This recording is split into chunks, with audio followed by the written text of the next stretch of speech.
Tefsirim müyesser. Maide suresi. Euzu billahi mineşşeytanirracim.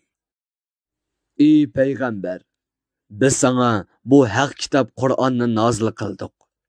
Kur'an özüdün ilgirki samavi kitaplarını itiraf kılgıcı ve o kitaplarının Allah tarafından nazil kılınganlığı guvah boğucu.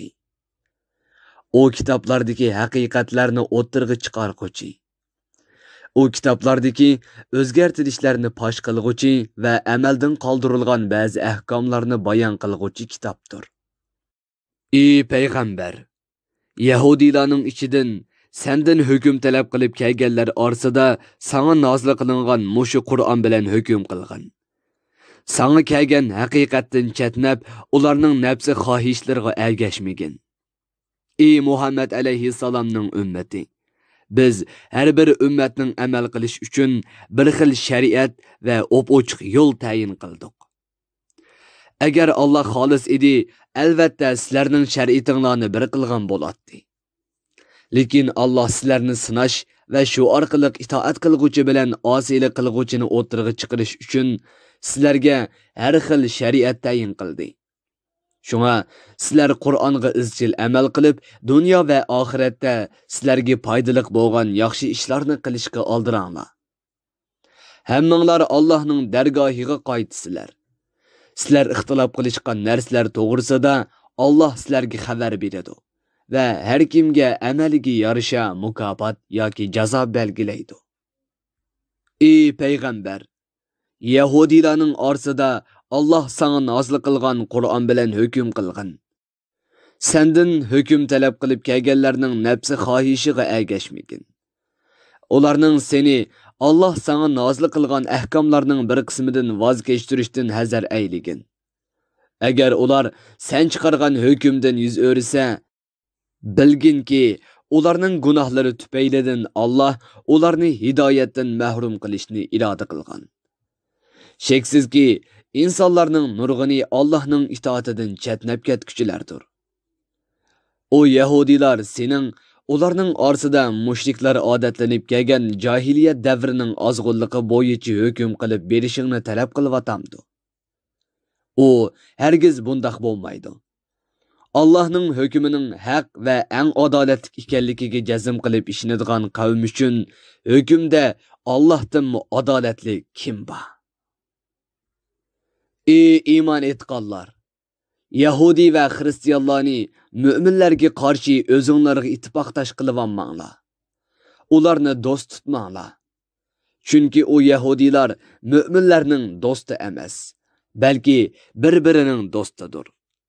Hristiyanlar mı şundak? Bu iki firqa sizlerge düşmanlık qilishda birlashaydi. Ey müminler, sizlerning bir-biringlarga yordam qilishinglar zarurdir.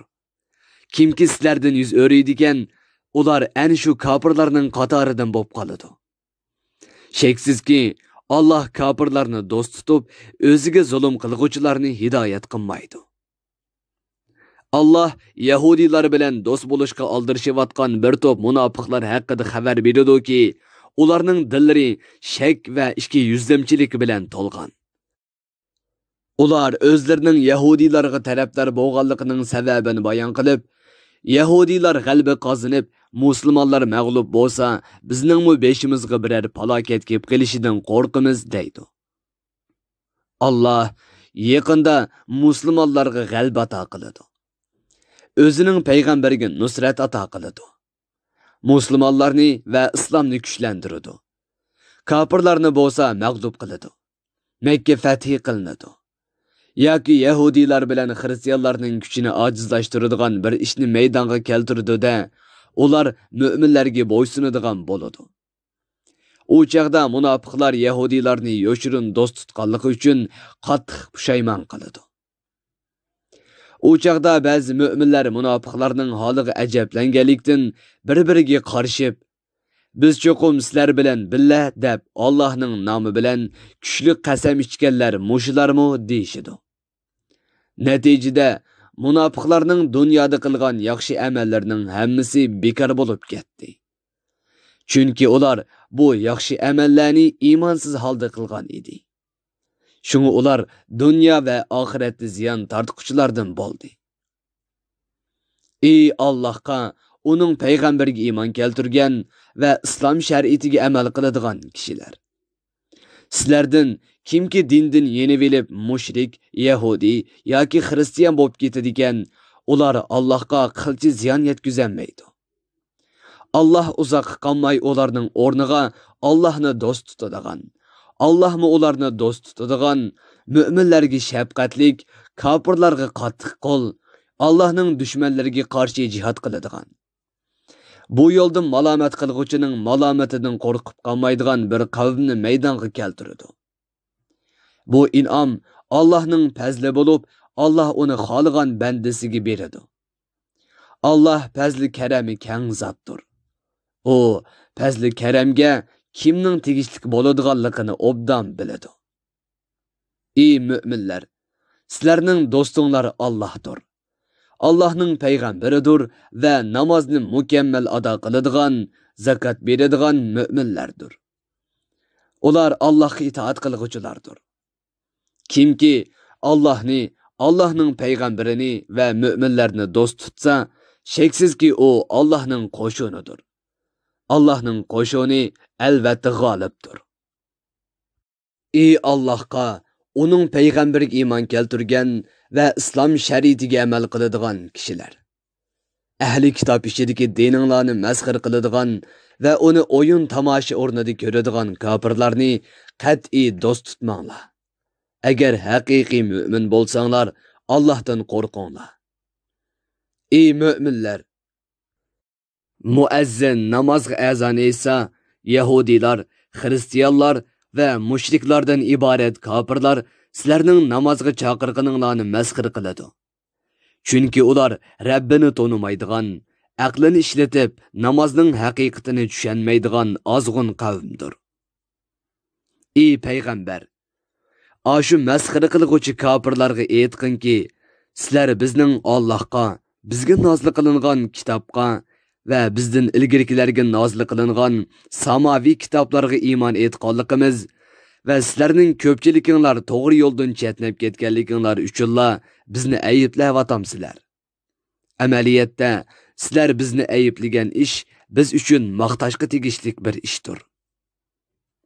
Ey payg'ambar, mu'minlarga aytqinki, sizlarga Allohning dargohidagi ashu fosiqlarda muqattiq azobga qoladiganlarni aytib beraymi? Ular ilgirki yahudiylar bo'lib, Allah ularni rahmetidan yiroq qilgan va ularga qattiq g'azab qilgan. Ularning bir qismini maymun va to'ng'izga aylantirib etgan. Bir qismini shaytonga cho'qinadigan qilib etgan. Ana shularning oxiratdagi o'rni do'zaxdan iborat intayin yomon joy bo'ladi. Ular dunyoda to'g'ri yo'ldan bekmu ezib ketgan odamlardir. Ey mu'minlar, Yahudilarning munofiqlari yeninglarga kelsa, kufrlikdan voz kechib turib, biz iymon etdik deydi. Ular yeninglarga dillarida kufrlikni yo'shirgan holda kirib, yana shu kufrligi bilan chiqib ketadi. Gerçi ular o'zlarini boshqacha ko'rsatsa-mu, Allah ularning yo'shirganlarini obdan biladi. Ey payg'ambar, sen Yahudilarning ko'pchiligining yolg'on aytishqa, bo'hton chaplashqa va kishilarning pul melini yo'lsizlik qilib yevilishga aldiravotganligini ko'rasan. Ularning qilmishlari nima degan yomon. Gunohga aldiravatgan ashu Yahudilarni ularning murabbiy olimlari, ilm ahlilari yolg'on so'zlashdan, tuhmat chaplashdan va yo'lsizlik qilib kishilarning pul melini yevilishdan to'ssa bo'lmamdi. Ularning kishilarni yaxshi ishga buyurib, yomon ishdan to'sishdan iborat majburiyatini unutib, sodir qilgan qilmishlari nima degan yomon. Allah payg'ambarga Yahudilarning ba'zi qilmishlarini bildirib turadi. Yahudilar o'z arsada Allah'ның qo'li yaxshi ishlarni qilishdan bog'liqdir. U bizga rizq berishga bexillik qiladi degan edi. Ular bu so'zni qahatchilik bo'lgan chaqda degan edi. Shuning bilan ular yaxshi ishlarni qilolmaydigan bo'lib qoldi.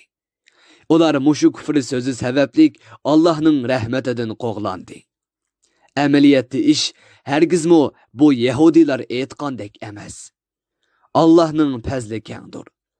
Allah'ның fazlini hech kim to'sib olmaydi. Allah öz fazli bilan xolgan bandasiga rizq beradi. Allah fazli karamni bandalarning ahvoliga qarab hikmat bilan ato qiladi.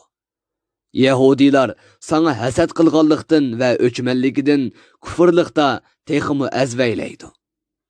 Chunki Allah seni payg'ambarlikka tanladi. Allah seni shuningdan xabardor qiladi-ki, Yahudilar ta qiyomatgacha bir-biriga dushmanlik va o'chmanlik qilib o'tadi. Bir-biridan nafratlanadi. Ular har qachon musulmonlarga qarshi urush o'tini yoqmoqchi bo'lsa, Allah uni o'chiradi. Ular har qanday bir fitnani qo'zg'amoqchi bo'lsa, Allah ularning hiyla mikrlarini qaytarib etadi va ularning birligini bo'lib etadi. Yahudilar hamisha yer yuzida buzg'unchilik qilib yuriydi. Allah buzg'unchilarni qat'iy yoqtirmaydi. Agar Yahudilar va Xristianlar Allohga va uning payg'ambariga iymon etsa, Allohning buyurganlarini qilib, to'sqanlardan yansidi, albatta ularning gunohlarini mag'firat qilatdik. Ularni oxiratda cho'qim nozun ne'matlik jannatga kirgizatdik. Tafsirim muyassar. Bir guruhi o'limalar nashrga tayyorlagan. Tarjima qilguvchi Muhammad Yusuf Muhammad Tursun. Muharrir Abdurrahim Davlat. Korrektor Abdulaziz Aqhun. 2020 yanvar 1-nashri. Teklimakan Uyg'ur nashriyoti tarafidan nashr qilingan.